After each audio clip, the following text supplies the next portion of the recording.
Thank you. Good morning, members, officers and viewers. Welcome to the Open Scrutiny Committee meeting. It's being conducted as a hybrid meeting in accordance with the Open Meetings standing orders to ensure that continue to make democratic decisions, open and transparent. As well as being broadcast, live recording of this meeting will be uploaded to the council website, public viewing and training with the council. A Welsh translation of this meeting can be provided by request. The apology. Yes, got three apologies, Chair. One, Councillor Bright, Davis, and Rita Westhead. Very much. Have you got any declaration of interest at this point? No, thank you. So, minutes of the previous meeting, please. Pages 3 to 6. For accuracy first. Are they reasonable records? Moved. Seconded. Thank you. Matters arising then, please. This one, Chair, it sounds like a long-playing record, but minutes of the previous meeting, the committee asked whether there's been any further response from the university sector, whereas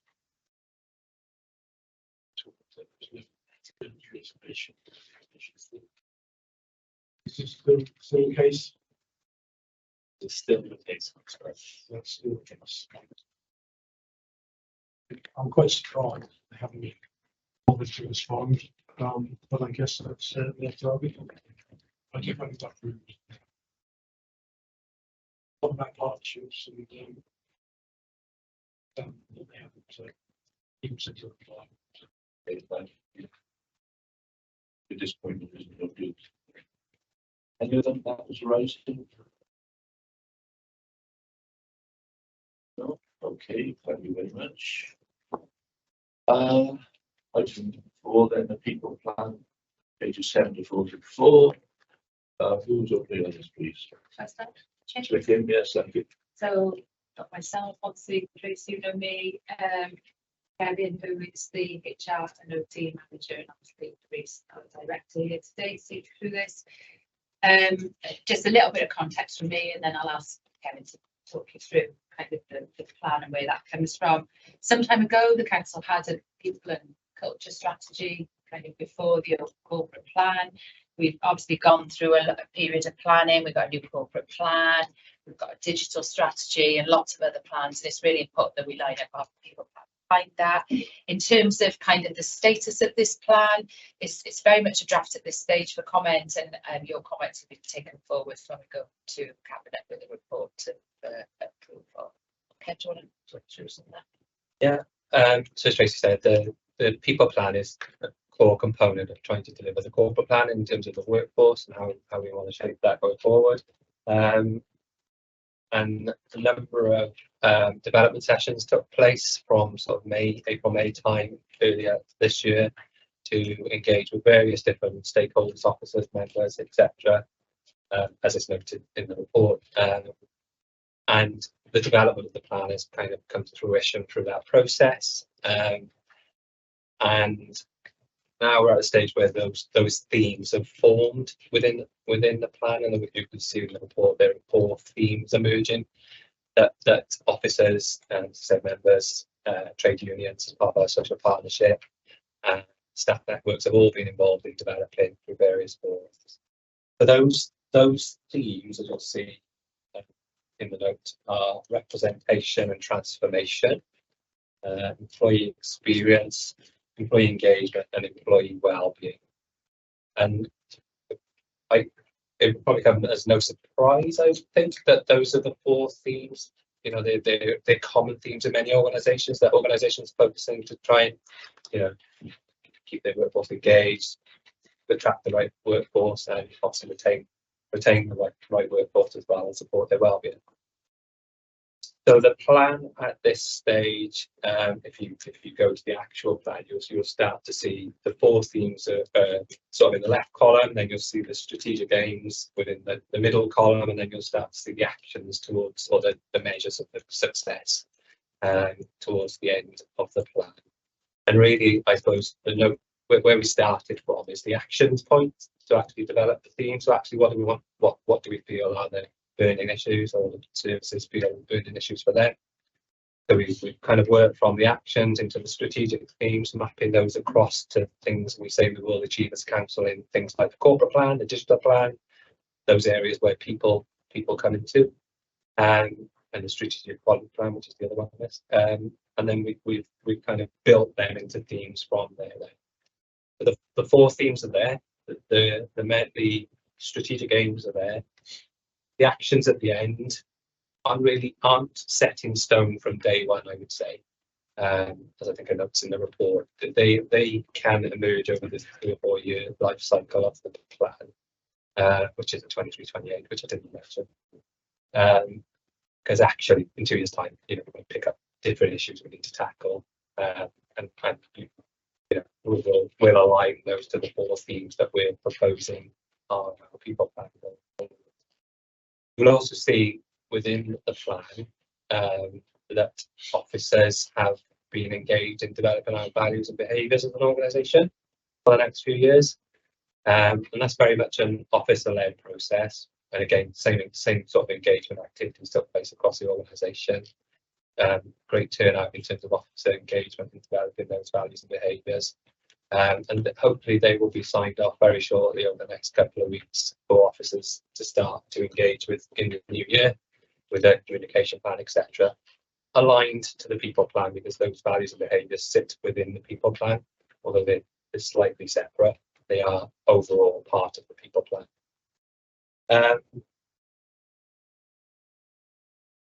You'll see in the plan that, as Tracy says, very much a draft plan. This is your opportunity to obviously provide feedback into that.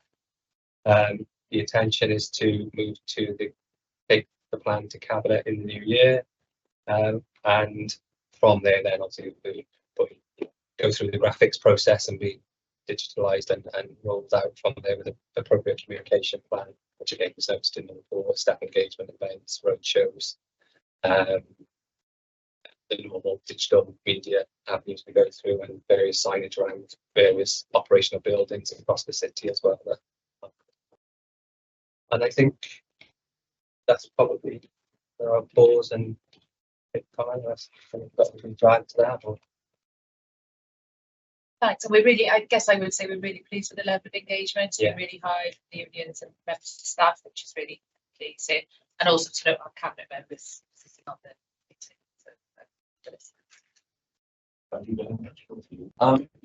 Richie, the one thing that isn't within the plan is hard timelines when things are to be achieved by. Now, I don't know whether that's a method, something for us, or this is something for the cabinet and they get it, but that would be helpful if we could explore that. Let's start, please. I just check those. Yeah, so the intention is to monitor the plans throughout the life cycle of the 23-28, and that monitoring takes place in the service area plan.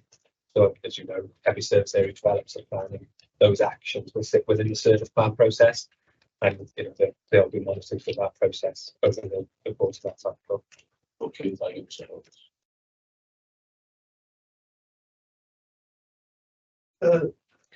Well, I mean, it's partly been answered. When I looked at this, I mean, obviously, there's a lot of work gone into this, and it's very thorough. It's been really carefully thought out. That the sort of ethos of it, in terms of developing a transformational sort of workforce and engagement, staff welfare, are all absolutely, from my experience of managing people, are all absolutely spot on. But I think you partly answered actually. That the main issue I was going to raise is I just didn't really see how it works as a as a sort of working plan, if you're with me, that like everything's in there. And the actions and measures of success are sort of mixed up, which I think might maybe be easier to monitor if they were separated out. But sort of everything's in there, but I wasn't sure how it was just all going to shake down in practice, like what the timescales were. Because presumably, if I was managing an area, I won't be able to do all this at once. You know, do it all in one go. I can't have all this running at the same time. Presumably, you're going to have to choose your priorities and build a sort of time frame, come up with some really quite sort of specific, sort of smart objectives at the end of it. So I'm not just quite sure where this fitted in all of that, really. Yeah, and it's the point. So yeah, you're right. We'll need to identify. You know, this will be a 3-4 year plan. Like, as you say, we won't be tackling all those issues on day one. Yeah. So we will need to prioritise the actions within the plan, and they will form part of our service plan next year. We'll hopefully deliver those and measure those through this process, and then the following year we'll revisit what was the next priority, put them into the plan, and so that's how we measure it. And yeah, we'll need to prioritise through that process where we go to. There's lots of priorities though, unfortunately, because recruitment and retention is an area of focus. So is staff wellbeing. So there's some big pieces of work that are needed and are in traction already. And I guess around some of the action around here. You could attempt to Yeah, and a couple of other just sort of smaller questions. If please. somebody else wants. No, I was interested. I think it's on page 22. Getting back to more sort of face-to-face working. I mean, obviously, I must say, since since COVID, obviously, it's become much more common working from home, and obviously it's got. I've got family members who do it, and it's got massive advantages in terms of your family life, in terms of the cost, the environment, a whole load of other things. But I mean, I never managed it myself, I must say. I'm experiencing sort of pre-COVID, but I've always thought I was interested to see this because I've always thought it must be difficult to get the team ethos and get people really committed to the vision and whatever if everybody's scattered all over the place. And obviously, you that is recognised as an issue here, isn't it? And I'm just wondering what sort of change that's going to be for staff and how you're going to manage that. Yeah, so obviously the pandemic prompted, most functions that could work from home did, but obviously the council has quite a proportionate amount of staff who couldn't do that. So I guess there's a balance there in terms of approach. It's actually the vast proportion of the council staff still operate in school or care home, etc. Those sorts of environment. So last year as we came out of the pandemic, we rolled out our new normal policies for those staff that did apply to around some of the working from home arrangements. That's been embedded probably for 12 months now in terms of those formalities around it, rather than the informality of what happened in COVID. And I think what we're getting at here is to try and build some further resilience into that process of how do you manage people at home or hybrid if they're coming in out to the office and different people are passing, as one's at home and the other's there. How do you get those messages through? I think it is a balance as well, because people's needs will often dictate rather than teams' needs or the service needs as well. So they, whilst you could say everybody work from home 5 days, actually some staff don't work well in that environment and they need to come to an environment like this and work with other colleagues. So I think we need to understand that a bit more, understand some of the research that's just coming out nationally around, what the impact was and how it affects us as well. Audit Wales also came in and did a review of our workforce and asset process around how we responded to that, which was positive. I think it's a positive review. There's some actions for us around, it's not uncommon across the 22 authorities around trying to measure the success of that and continue on that positive momentum that we're going to likely change into that environment. So I think we are seeing a balance of the employer of choice aspects that provides to the council actually reflects the ball. We're an employer of choice, and you can work in different ways. Although there's also balance there around the wellbeing issue and actually people having contact with managers, staff, and colleagues, and various different things. I guess we've tried to put more of a framework around engagement as well, and we kind of directorate roadshows, if we will, whole service discussions at certain periods during the year. We've worked really hard on things like check-ins and, you know, kind of making sure those one-to-one conversations are happening, whether they be face-to-face or virtual. But you've got to work really hard on keeping the engagement consistent, I think, when not just people are working from home, when they're working in a variety of environments. Could be somewhere else as well. We have, you know, we have a lot of that, obviously. Yeah. Could be in a third place. So I think really there's a lot of work to support managers on that. Mr. Coleman, what you want in the others? Yeah, and I try not to repeat any of what Kevin and Tracy just said. I think during the pandemic and since the pandemic, when we working through the new normal project, and then that resulted in a series of policy decisions. What we're trying to be is pragmatic and flexible. But some other local authorities essentially told everybody to work from home. You can, you know, on a full-time basis, and we've never done that for a variety of reasons. You know, I think there really is a welfare and well-being issue. I think with that, the point you make, Councillor Cox, around development of teams and a cultural identity within an organisation as well, it's really difficult to do when we're in that situation and environment. So we've kind of steered clear from it. But as Kevin rightly says, the vast majority of our staff, even during the pandemic, this didn't apply to them anyway, because the vast majority of our staff either work in schools, they work in care sector, they work in civic services environments. They don't, you know, we've got very few, you know, a very small portion of the overall staff complement are staff that this could potentially apply to. So you have to take that into consideration. You have to make decisions that are fair within that. The point in there, I think, around visible leadership is a really interesting one, and it'll be interesting to see how the organisation tackles that over the coming years, because that is a little bit different, I think, to, you know, where people are based. You know, that's about having the organisational leaders actually in a position where people see them. I suppose the other point I was going to make, Jay, is you kind of reach, I suppose, a natural balance for these things, because we've been pretty flexible about it within the policy context that we've got.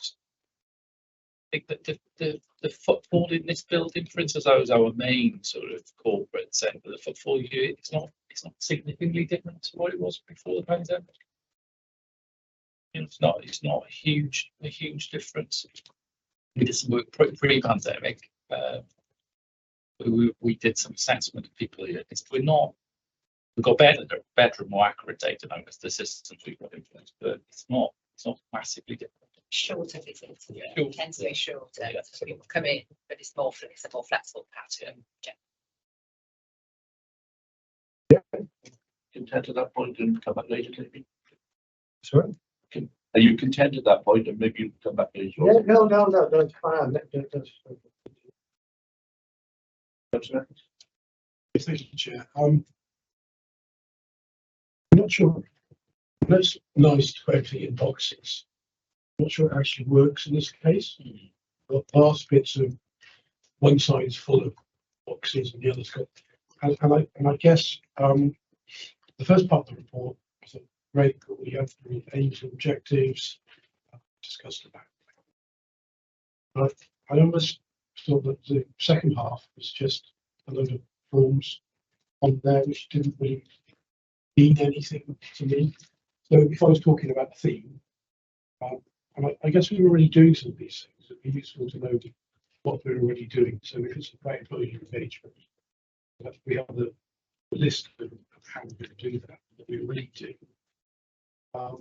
It's one of those reports where I think do we need to further some policy impact assessments identification forms. Again, the engagement doesn't really lot of blanks on the assessment doesn't really help me.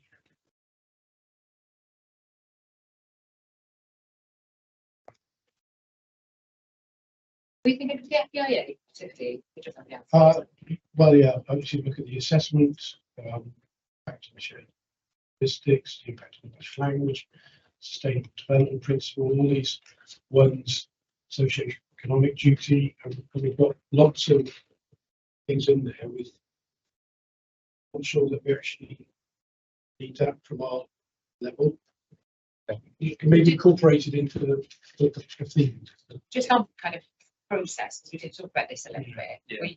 We do put those online, and we talked about, do we need to put it in the papers? Because actually it doesn't add a lot in this particular report. It's important because it's about staff, we must do it.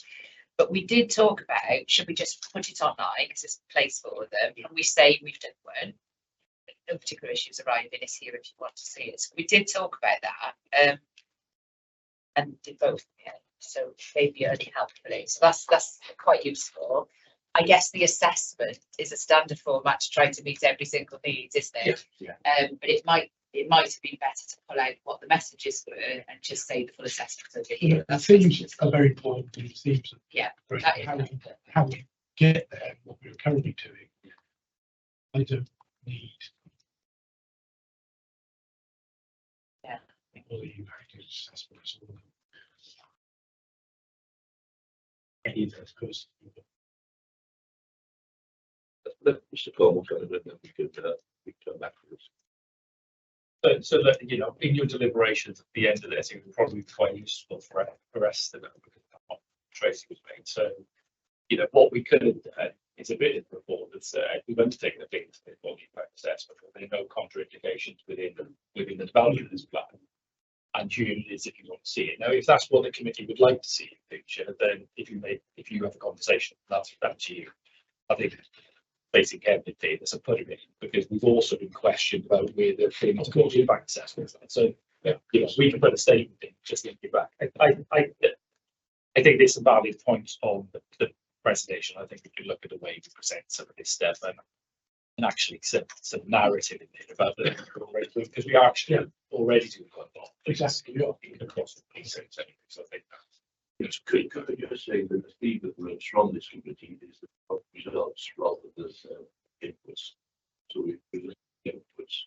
Let's say not in typically. I guess we're looking at both. Yeah, but in other reports we've asked for the outputs or the inputs. I think with this, because it's a development of the plan, I think the inputs are really important, but you're absolutely right to focus on and what are the outputs we've been seeing as a result of this. Sorry, Councillor Evans. No. Councillor James, you've got it. Councillor Cox asked the question I was going to, and I don't have anything else. Okay, thank you. Councillor Cox, you know anything else? Not really. I'm quite sympathetic with it. Yeah. I'm just going to beg them to make come on the same lines. I won't repeat it, but really sympathetic with what Councillor Evans. And you're content, Councillor Evans? I'm very content, thank you. So could we thank you for your attendance this morning? And wish you a very happy Christmas. Merry Christmas. Yeah. It's finally December. Yeah. Thanks very much.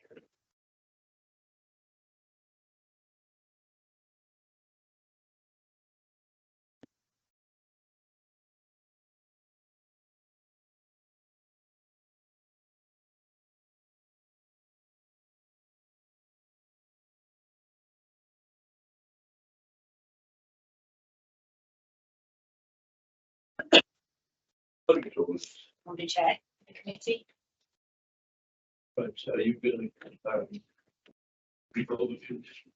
Yeah, certainly. I'll keep this short. This is an annual report that the committee considers each year.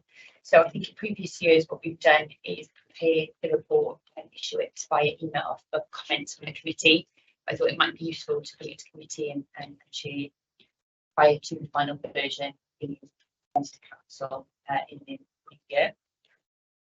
So the report summarises an overview of the work carried out for all the scrutiny committees, so the performance committees as well as overview and scrutiny committee too.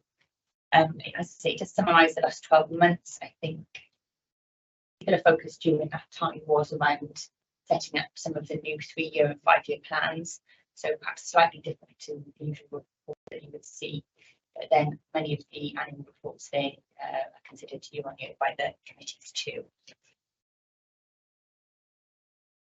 There's a short summary at the end, which just outlines actions completed within that time. So these focus largely on the function and the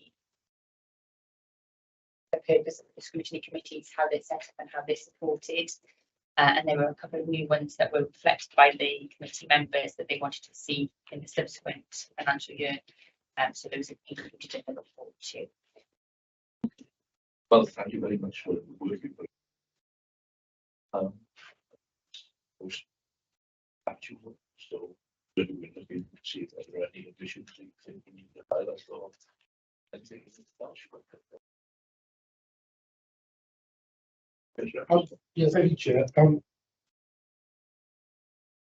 I was first on this committee in 1999. There have been considerable changes, a lot for the better. Some couple of points looking forward. I think it's still very important engaging with the public. We make reference to the public, but we don't seem to take on board how our residents feel. Every time I see a report, I question what have we done to improve the lives of our residents. And I guess sometimes they'll come back and say, sadly nothing. Other times we can make a difference.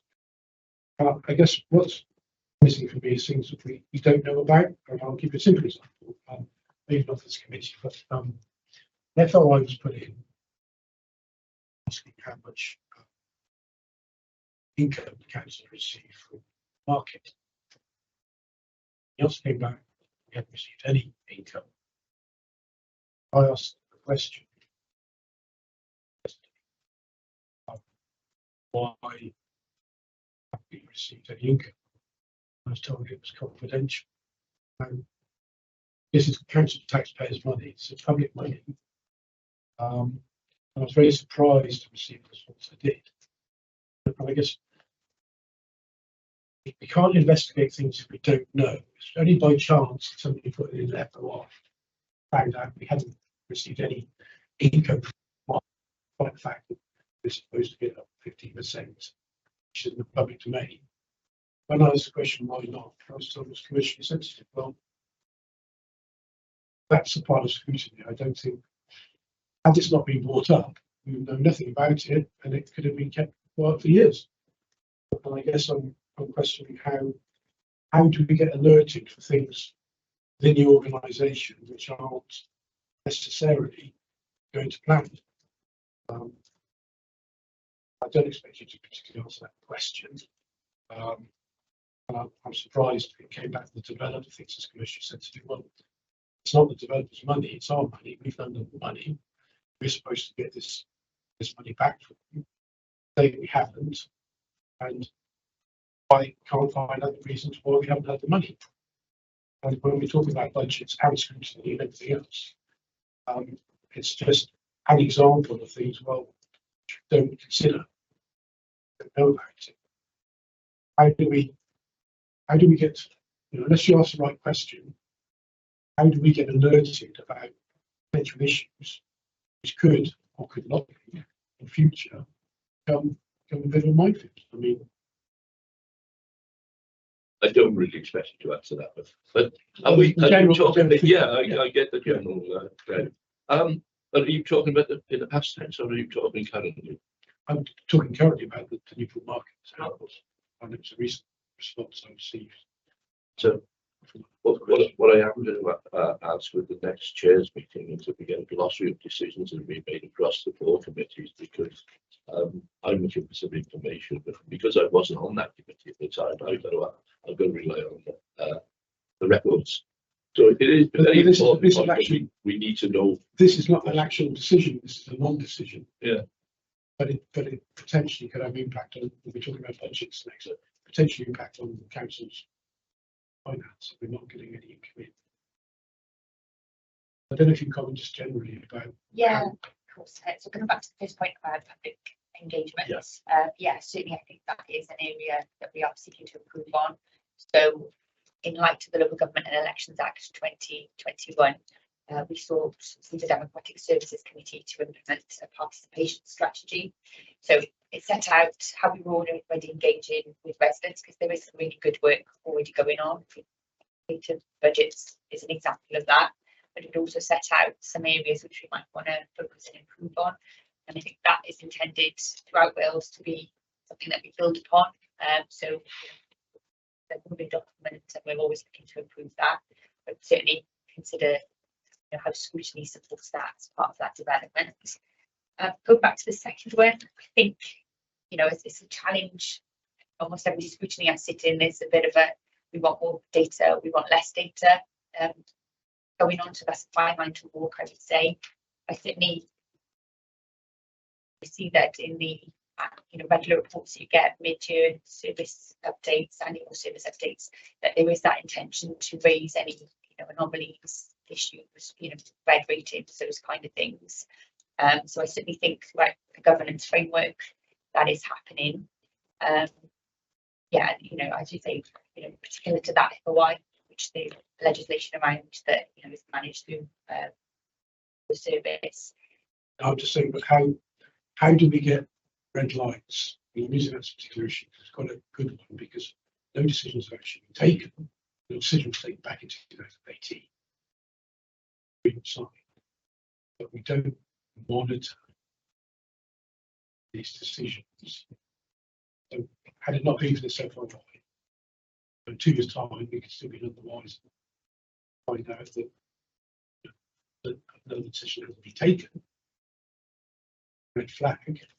Suddenly find out in a year's time that so and so feedback. Situation where we're reviewing what went wrong, as opposed to stepping in and ensuring that we all things go. And trying to ensure that we're not at risk, we're not losing money. I think that almost steps beyond the requirement of scrutiny, so it extends wider into the overall governance framework. So we're thinking about governance and audit committee, about the treasury, capital reports, financial reports. We consider those risk reports are considered. So I think perhaps with the breadth of the governance arrangements that is happening, whether all of those things come to scrutiny committees, not necessarily, but as part of the overall governance framework. Before the governance committee, Why don't you have all this? But I would expect to see this in audit. And once a capital cost is raised, the revenue cost, there's a line somewhere in an audit committee, and if it showed up as zero income, that would be the red flag, wouldn't it? But I think it's a little bit more complicated because it's not actually an agreement. I don't know when it should have started. As far as I'm aware, it hasn't come to any internal body within the council. Potentially what I could do is perhaps think about when we have the all member seminars, and obviously we're always building on the training, providing induction. Perhaps I could summarise the governance framework overall. So obviously the decision making across different levels, sort of all supported different areas as part of their terms of reference for each committee. So that is a little bit wider than scrutiny, but I could think about perhaps doing that, Chair. It's the subject of the loss of the non-income, I would have thought. Yeah. Should be a fairly straightforward question. Not for you. Yeah, I don't have the answer on that particular one, but I think about the wider context. For the council's financial officer to say, well, where's this lack of income being shown? And I was quite surprised. I was told that it was commercially sensitive. Well, it may well be commercially sensitive. But I can't see how it can be commercially sensitive. Just asking the question, why haven't you received any income? There was been a budget somewhere. Yeah, well, the budget, yeah, please. Because I mean, some of these issues that Council is raising, I mean, do come up through governance and audit, because I'm on governance and audit. Because we've got the internal audit team, and they quite effective actually at uncovering anomalies in, you know, in a whole range of areas, and you know, service heads of service have been brought up as to come and to the committee and explain what's happening, etc. So it has been, you know, it does do that, and it, to be honest with you, experts, it was quite effectively actually.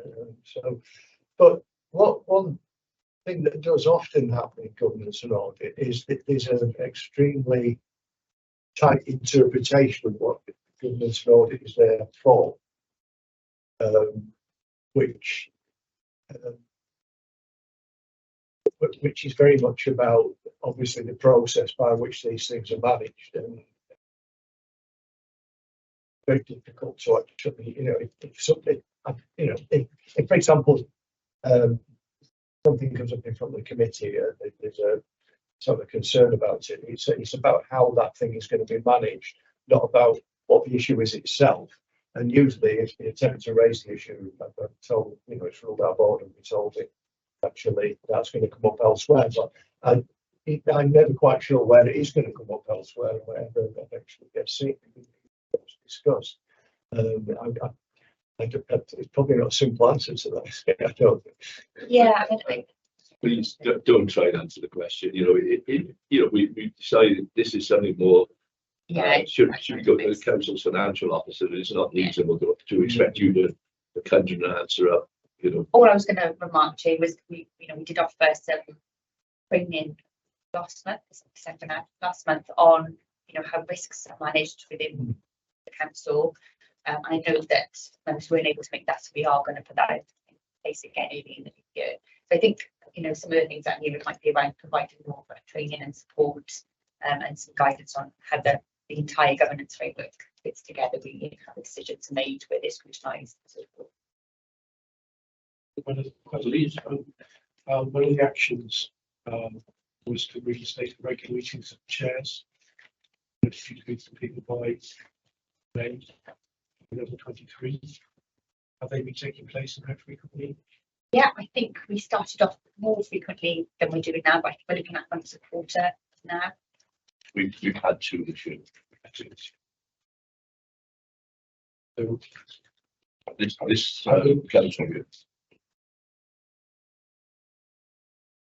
So completed or half completed? I think the frequency of the meetings is in line with what the Chairs Committee was seeking to get as an outcome from it. And the few other chairs have been offered more meetings if they want. Okay, so perhaps maybe it says regular meetings of chairs, perhaps quarterly meetings or whatever. So if we're looking at it, then we know. We had one in September, was it? Like one in no, we had one in May and one in October. Yeah, I think the wording of that option is from the previous years. Whilst we were looking to set them up, we didn't have a framework on how frequently we would want them, but perhaps in the outcome, you know, these are on a quarterly basis now, so that's clear.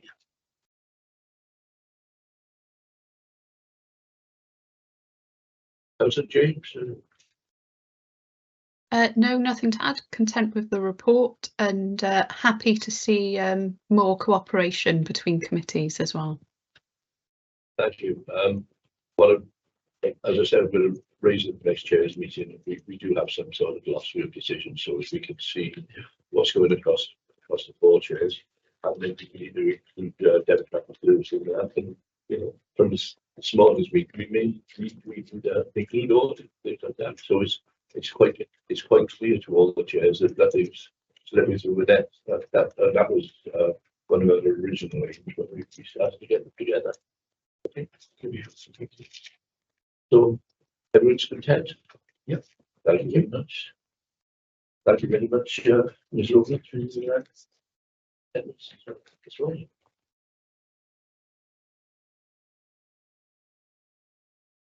We are to your report and If it's all right with you, Chair, I'll just double check our from our presentation.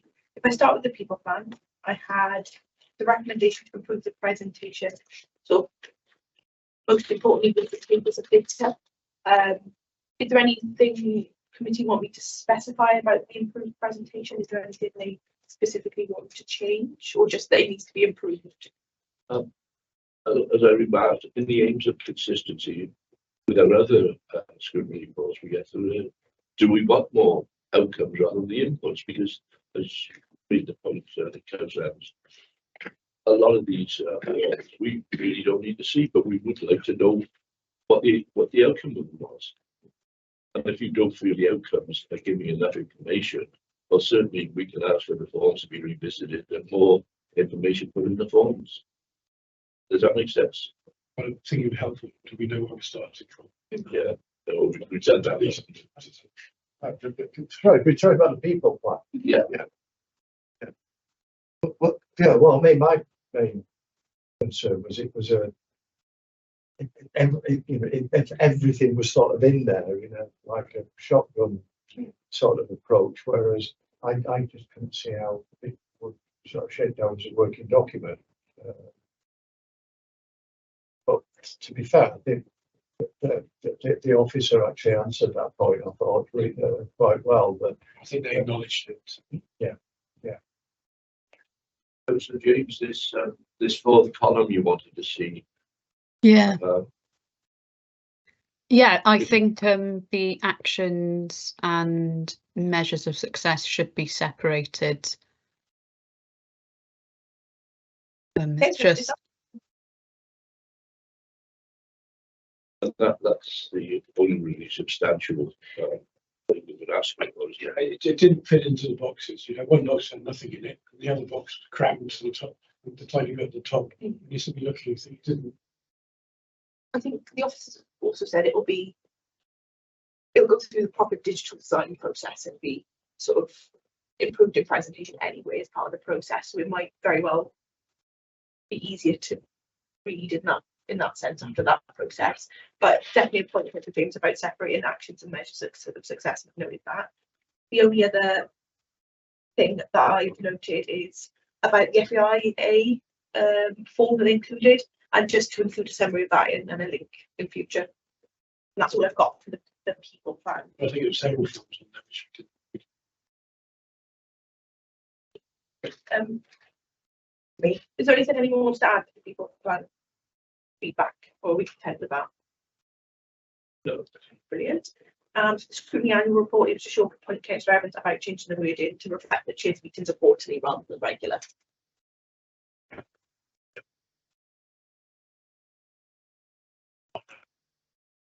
Yeah. Well, yeah, and well, we will try and address that. And obviously, no guarantees can be given on that. No, it's just. And the chairs meeting will be offered quarterly. There isn't a great deal of enthusiasm for it. Nothing was fine. If it's all right with you, Chair, I'll go straight on to the scrutiny advisor report to the end of the pages. So if we start with the action plan, we have received a response for the outstanding action. Chair, do you want me to read that out for the committee now? Please. So regarding the action, if I read the action out first and foremost, so we know where we are. The action was to provide the number of people who contact the city contact centre, via phone when they're able to use the online services, and that was from our strategic priorities plan annual report. The response we received was, unfortunately, it's not information we collate, and I think that if they can't use online services, then they wouldn't have an MSC account, and so they would be logged as a guest, which means we couldn't identify them. Committee content with that response to that question? Can I say I'm a little bit disappointed because it was raised on the basis of, like everybody, when constituents of the phone contact centres report this bin collection. Yeah, and they relative to it. Brings up quality issue. Shouldn't be telling. I can't see why we can't document. Somebody phones up, whether it's a contact centre, they should get through. They're told that they can't do it. Surely we can just make a note of how many cases we're unable to stop, because that covers virtually everything in our corporate plan, the way we do things.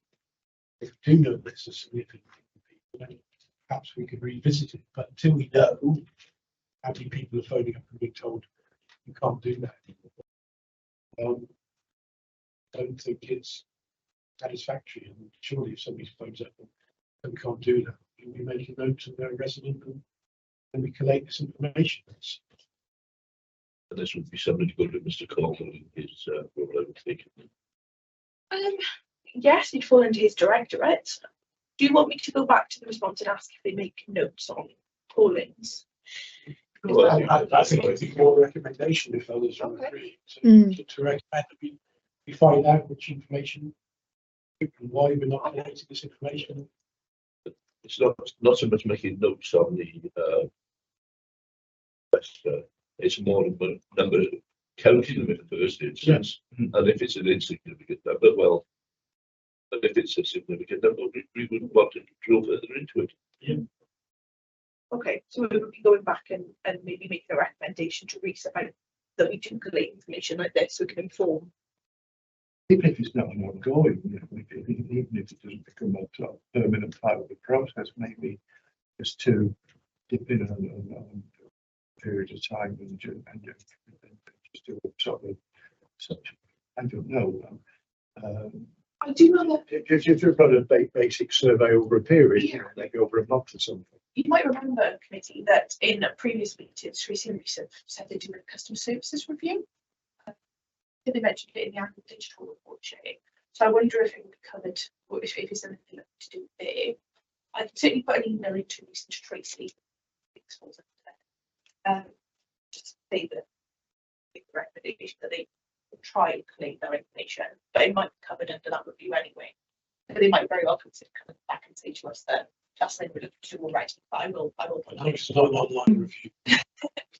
It's a review of customer services as a whole, if I'm remembering rightly, but I will put that email into them.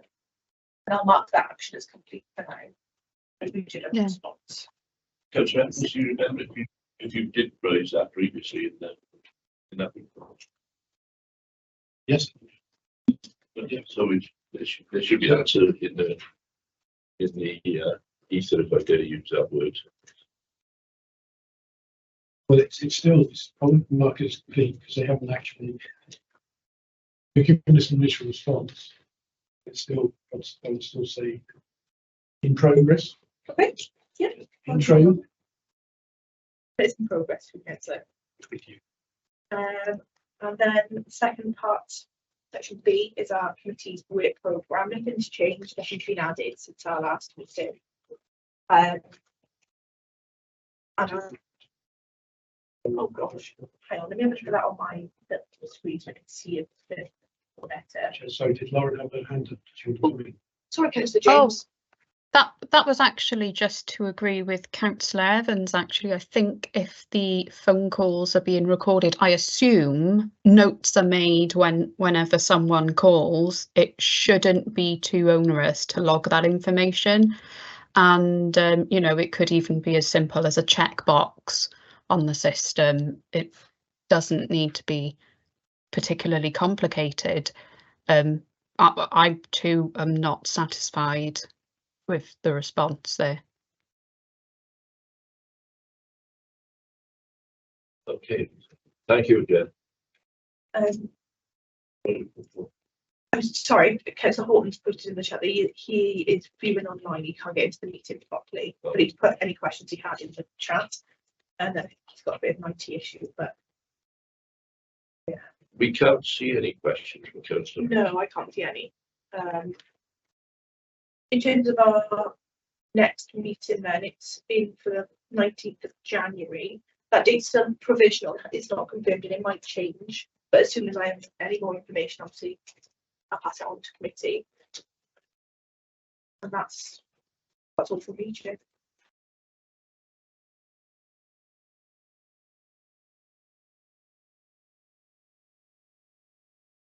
Does anybody else? Any other business? No. Thank you all for your attendance this morning. Thank you.